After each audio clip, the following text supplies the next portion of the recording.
This is how you should be studying in nursing school. Hi Pookies! In light of nursing school starting this week, last week, and I think next week, I'm probably a little late. I wanted to show you guys how I studied throughout nursing school, and I graduated with honors. Every time we had a final, I finished every final of each semester with at least a 90, with only studying for like a couple hours, not even a full day. So if you're new to nursing school or you're going back to school and you still haven't found like a good study method for you, keep watching, because this is Nomii's second episode of Nomii's Declassified Nursing School Survival Guide. So I'm going to show you what I used to do when I first started nursing school, and then what I did after the classes started to get a little bit more rigorous. And I spoke to my advisor, I used my resources, and I told her, hey, I didn't do so good on this test, and here's why I feel like I didn't do good, and here's what I've been doing. And she was like, okay, I see why this is like not working for you anymore. Let's try something new. So let me show you what I used to do and then what I did after. Yes, I did keep all my notes from nursing school because I'm literally still a new grad, and my notes are so in depth that I just feel like if I want to refer back to something, this is just important for me to have. This was my version of a study guide. I would go through all the lectures and I would like title the main topics, put bullet points, and go through it that way. Literally just black and white, nothing but bullet points and paragraphs. And I would do this for so the title would obviously be, Unit 3 study guide, and then each of the different topics. So first topic was pregnancy, and then like the subtopics, early antepartum complications, stuff like that. So it's literally just nothing but black and white words. I'm a very visual, colorful person, so I honestly don't know why I was doing it this way, but I just really didn't know what else to do. So this is what I did, and this just basically summed up like the main topics of what I needed to know. And I would go through afterwards and like write little notes next to things that I wanted to add on, maybe highlight a couple things. But what sucked about this was that, let's say you asked me a specific question, and all right, let's see what's in here. Let's say you asked me about labor. I don't know where labor is in this packet. I have to sit here and read through it and be like, okay, let me look for labor. Where's labor? Here's GT pal. Here's the here's labor. Okay, what are you asking me? I subbed up the main thing so that when you ask me, it's actually not on here. Oh, let me go through this long list of stuff and see if I find it. It just was not reasonable. It just wasn't working out. So what I would do after making this is I would take a blank piece of paper and I would go through and I would highlight things and then rewrite it on the blank piece of paper in different colors, and was basically just being very repetitive, but it would take a while. And again, this is not the most in-depth thing, so I kept having to refer back to my lecture slides for quite a few things, and it was getting me through the test, and I was scoring pretty high on the test and doing pretty well up until the coursework started to get a little bit more detailed, and they kind of started to go out of order, and it was just oh my god, these lecture slides are all over the place. I keep going back and forth. Some of the stuff doesn't flow. This is not working out. So after showing that to my advisor and telling her, how I study, how I remember things, because I have photographic memory kind of. So when I'm studying, when I'm referring to something while I'm looking at the test, I refer back to my notes and I'll be like, okay, I know this was on this page, or I highlighted this, or this is what it looked like. So she was like, okay, I have something better. Why don't we try a concept map?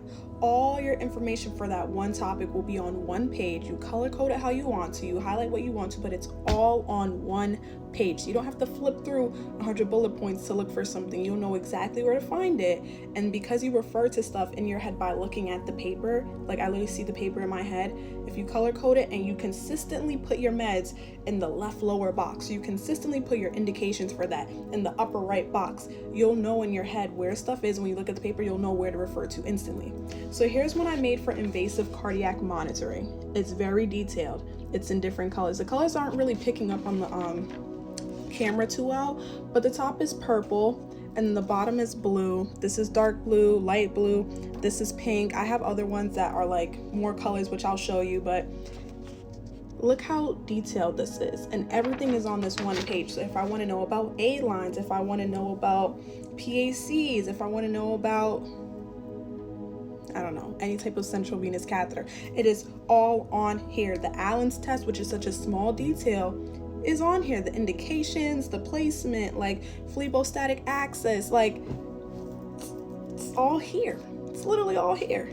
And I noticed a big difference in my grades and how much time it took me to study once I started doing it this way. And you can make this as detailed as you want.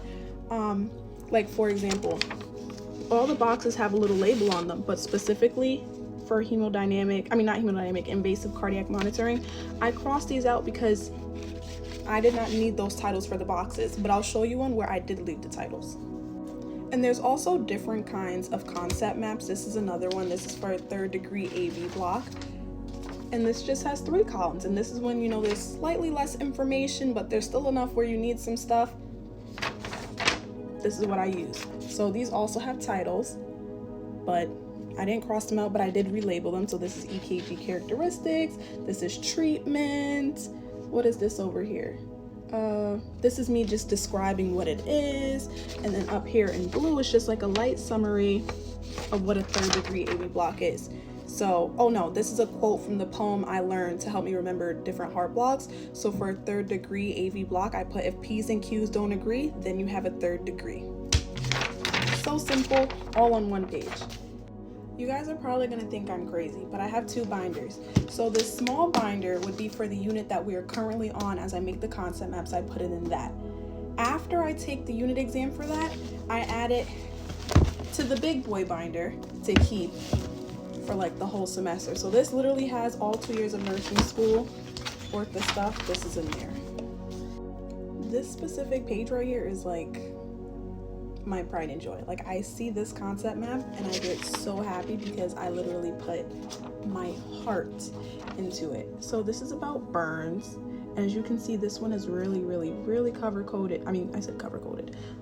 coded, in depth, everything. It's backwards obviously, but I see that.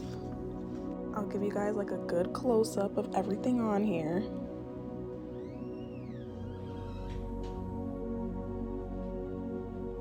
And then when it's time to study for an exam, I already have this made from when we were talking about that specific topic. So I typically try to make these a day or 2 after I had the class. Sometimes I do like wait until the week of the test and I bust out a bunch of concept maps because that's how I study. Doing this helps me memorize it because again, I remember the paper and where everything is at, which is why it's color coded. And once all my concept maps are done, I re-go through them and I take a blank piece of paper and I basically simplify everything so that if I don't remember everything on here, I remember the main points, which are really important points. This isn't specific to burn, this is specific to the different types of shock, but like this is what I would do. So this came straight from a concept map and it's the main topics, like the most important like sign or symptom or like the main med that you would give or what to look like. That's what this is. So that's just me rereading everything on here, making sure I remember all of it, making sure I understand it, and then summarizing it again into a simpler form so that if I don't remember everything on here, because like let's be real, you're not gonna remember everything on here. You'll at least remember the main topic. So in my head, this is basically like my backup photo. If I can't remember where something was on this page or what it says, I'll remember this because it's much simpler, but that's how I study. And this is what a blank one looks like. So you can honestly like Google them, like just Google concept map. You can go on Pinterest and look for some cute ones. There's honestly a lot. I'm thinking about making some and adding it to my Etsy store. Right now, all I have up there is like a budget planner, but this really helped me in nursing school and I think I can make a few cute ones. So be on the lookout for that. Comment anything that you guys want me to talk about or you want help with, because I'm a new grad, so you know it's still fresh. I can still help you. And I hope you guys enjoyed. Like I hope this helped you guys. See you guys in the next Nomii's Nursing School Declassified Survival Guide video. Bye.